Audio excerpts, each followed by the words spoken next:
Welcome to the latest in our Decarbonisation Explainer sessions. My name is Baljit and I'm the Quality and Assurance Specialist at PAWS. If you have watched the first of our clips, you'll know we explained why commercial vehicles are in the spotlight for carbon emission regulations. For this season, we're going to look at carbon reporting. There's an old adage, often repeated, that you've got to measure to manage, and the same applies to the topic of decarbonisation and sustainability. You'll hear people talk about the 3 R's of sustainability: record your carbon emissions, report your carbon emissions, and reduce your carbon emissions. If you're not recording and reporting, how will you ever know if you can make any impact with your reduction plans? All too often in the fleet sector, we jump to the 3rd R, reduce, and get stuck into implementing low carbon fuels or introducing battery electric vehicles. But unless you've got the first 2 R's, record and report, then you don't know whether your reduction techniques are going to have any impact at all. We'll have plenty of time to look at the reduction plans in another session, but for now, I want to look at recording and reporting.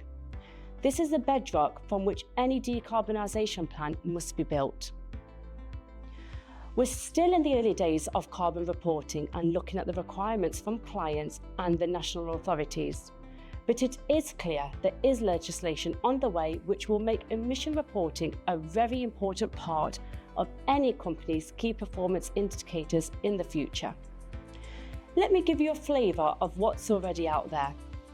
If you are part of or work for a European company with a turnover greater than 50 million and more than 250 employees, you're probably already aware of the new CSR directive, which is coming into effect in 2024.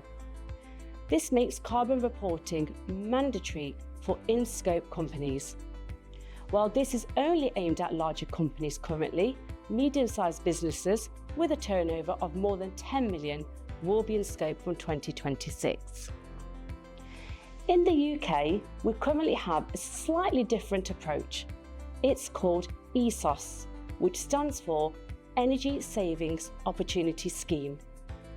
The scope of reporting requirements is the same. That is for firms with a turnover of more than 50 million. These companies have to make a self-declaration in the same way you do your tax return or annual accounts currently. The data gathering is pretty much the same in both cases, and you'll be expected to have a means of calculating the carbon emissions from your operations. For FORS operators, this is primarily the emissions from your vehicle fleet. I know this sounds complicated and probably a bit daunting, but this is all operational data you will already be aware of in your business, including annual mileage, vehicle types, fuel used, goods carried, and there are a range of emission calculator tools out there. We've been here before as an industry. Remember the digital tachographs? Dare I say we'll take this in our stride. Carbon reporting will soon become second nature for companies and will be as familiar as annual financial reporting.